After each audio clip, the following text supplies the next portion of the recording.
How do you measure true love? Paano mo masusukat ang totoong pagmamahal? Can you measure true love by the gifts you give your loved ones? Sa pamamagitan ba ng mga binibigay mong regalo? Sa pamamagitan ba ng mga salita na sinasabi mo sa Kanya? You know, the true measure of true love is seen through our actions.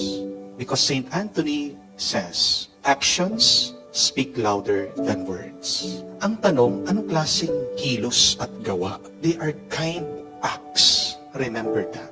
Sa pamamagitan ng mabuti at mababait nating pinapakita, binibigay, inaalay sa ating mga minamahal. Doon mo masusukat ang tunay na pagmamahal. Doon mo makikita ng isang tao tunay na nagmamahal. Hindi lang sa pamamagitan ng mga mabulaklak na salita, hindi lang sa pamamagitan ng pagbibigay ng pera, ng gamit, ng regalo, yung mga maliliit, ordinaryo, na araw-araw na pinapakita natin sa ating mga minamahal. Doon mo masusukat kung tunay ngang minamahal mo sila at kung tunay ka ngang nagmamahal. Look at the everyday actions of your loved ones. Look at yourself. Tingnan mo ano ba yung ginagawa mo, mga maliliit na bagay.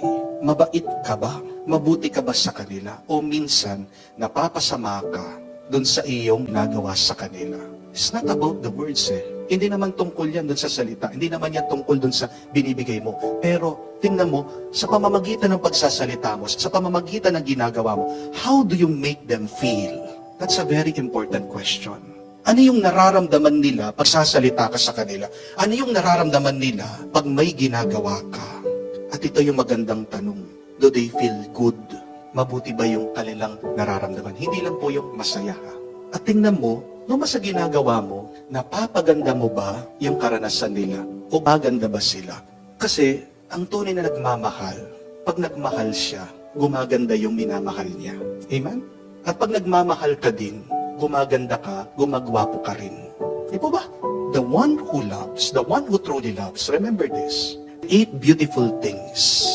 Halimbawa, kung isang teacher, mahal niya yung trabaho niya, pag nagtuturo yan, ang gandang magturo. Di po ba? Kung nagmamaneho ka, driver ka, at mahal mo yung trabaho mo, pag nagmamaneho ka, hindi ka kaskasero. Naintindihan niyo po? Kung nagluluto ka, mahal mo yung iyong trabaho, yung iyong pagluluto, mahal mo yung mga pinagluluto mo, masarap yung pagkain na niluluto mo. Anong ibig sabihin? Pag lumabas yung pagkain, maalat, mapait, maasim. Tingnan mo, baka may galit yung nagluluto niyo sa inyo. Di ba? Kung isa kang asawa, mahal na mahal mo yung misis mo, dapat sa tagal ng pagsasama nyo, kung 10 years na yan, hanggang ngayon, maganda. Kung maganda siya noon, lalo sanang gumanda ngayon. Amen? Pag naging haggard yan, na losyang, anong ibig sabihin? Kulang. Ganyan din sa iyo. Habang nagmahal ka, dapat mas gumagwapo ka.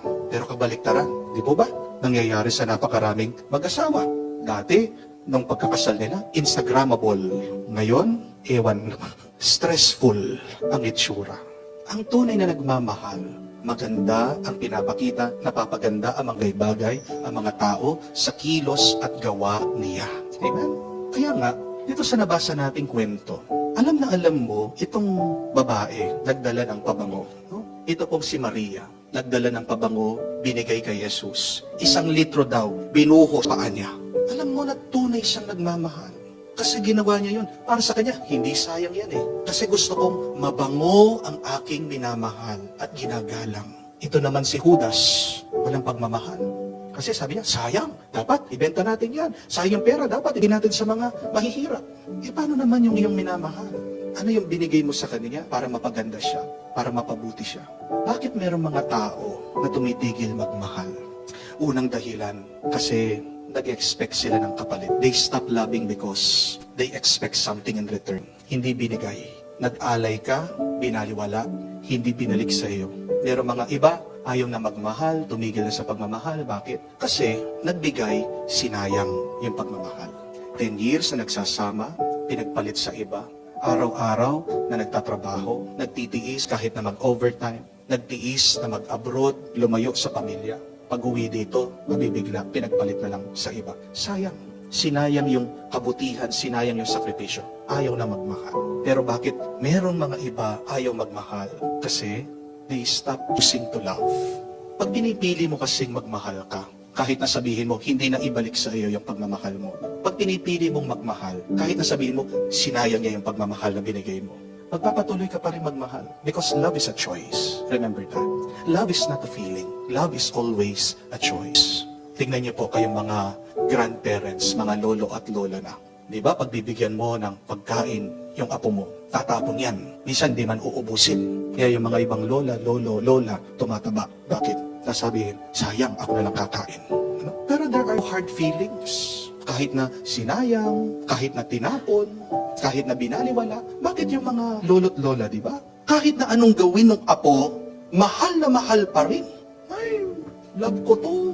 Dinumihan na nga yung bahay, pinasulat-sulatan na yung mga dingding. Ay, di ba? Kayong mga magulang, magagalit kayo, papaluin nyo. Anong sasabihin ng mga lolo't lola? Wag mo papaluin, wag papaluin. Naririnig ko yung mga ibang lolo't lola sa inyo. Sabi, yung mga anak ko, hindi ko binantayan. Ngayong naging lola na ako, ngayong naging lolo na ako, tanda ko na. Ngayon ako nagbantay ng bata. Ngayon ako nagkalinga, nag-aalaga ng bata.